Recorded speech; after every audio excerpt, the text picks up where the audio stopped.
We've all been there, fired up at the start of the year, setting big resolutions like, this year, I'm gonna be super productive and become the best version of myself. But then a week passes, then two, and before we know it, we're binge watching our favorite shows, telling ourselves, I'll start tomorrow. The problem, tomorrow never really comes.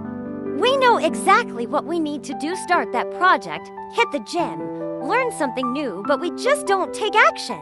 And then, guilt starts creeping in. We feel like failures and justify it with, well, maybe I'm just like this. But the issue isn't just laziness.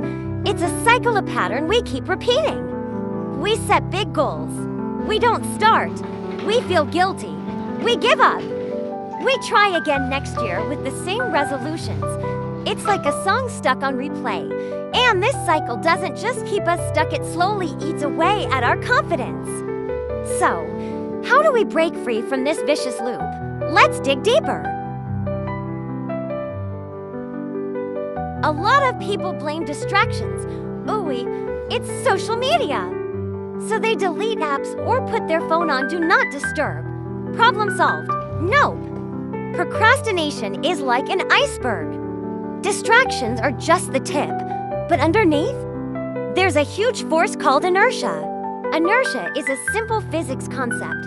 An object at rest stays at rest unless something pushes it. Turns out, our brains work exactly the same way. When a task feels huge, our brain freaks out. Like, a 5,000-word paper. Where do I even start? So instead, we end up watching movie again. Inertia makes tasks feel like a giant mountain. But here's the thing, once you take the first step, that mountain isn't as high as it seems, so how do we beat it? Simple, start small. The hardest part of anything isn't doing it, it's starting. Think about running in the morning. The challenge isn't the run itself, it's getting out of that warm, comfy bed. So, trick your brain. Need to write. Just aim for 50 words. Want to work out? Just move for 5 minutes. Cleaning your room? Just clear one tiny spot. When the goal is tiny, your brain doesn't freak out. And funny enough, once you start, you usually keep going. It's like pressing the start button on a machine. Once it's running, it keeps going. Ever heard of the just do it for 2 minutes trick? It sounds too simple, but it's one of the most powerful ways to beat procrastination. Here's how it works. If you're dreading something, tell yourself, I'll just do it for 2 minutes. That's it. Need to write? Write for 2 minutes. Cleaning? Do it for 2 minutes. Exercising? Jump around for 2 minutes. Why does this work? Because 2 minutes is so short, your brain can't say no. You'll think, come on, it's just 2 minutes, I can handle that. But here's the magic, once you start, you often keep going. It's like pushing a stalled ball. The first push is the hardest, but once it moves, it gets easier. Even if you do stop after 2 minutes, that's fine, because the real goal is just to start. Ever tried pushing a stalled car? At first, it's crazy heavy. But once it starts moving, it gets way easier. That's the same principle in physics. An object in motion tends to stay in motion. Procrastination works the same way.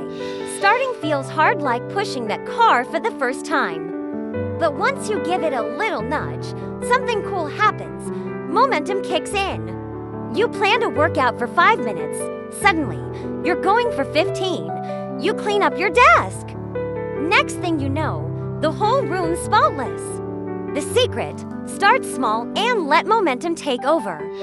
Don't rely on motivation, it comes and goes. What really matters is that first push.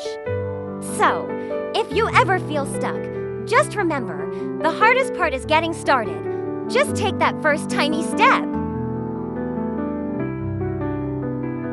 Now we know that a small push can beat inertia and create momentum. But how do we actually use this in real life? For fitness, don't stress about hitting the gym for 2 hours. Just start with 5 minutes, maybe some running on a treadmill or doing yoga. Once you start moving, you'll probably want to keep going. For fitness, don't stress about hitting the gym for 2 hours.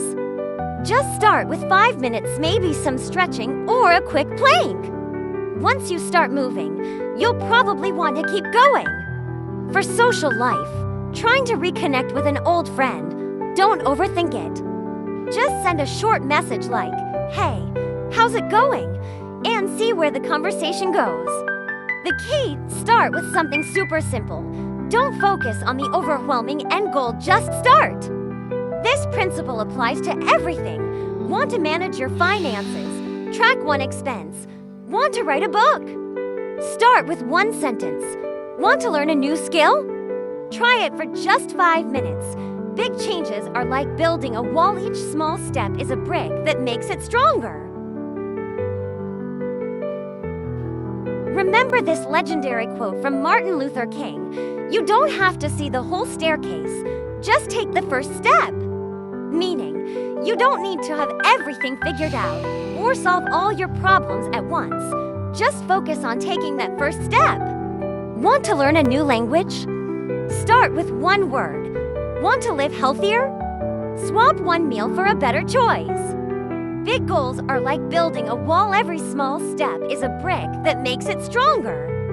Today, it might feel like you're not making much progress. But trust me, those small, consistent steps will change your life over time. The key, just start about a small step today. Repeat it over time will lead to something huge in the future. So, what's your first small step today? Thanks for watching. Don't forget to hit like, subscribe Chibopedia, and drop a comment below. Your support means a lot. Hope you have an amazing day, and see you in the next video.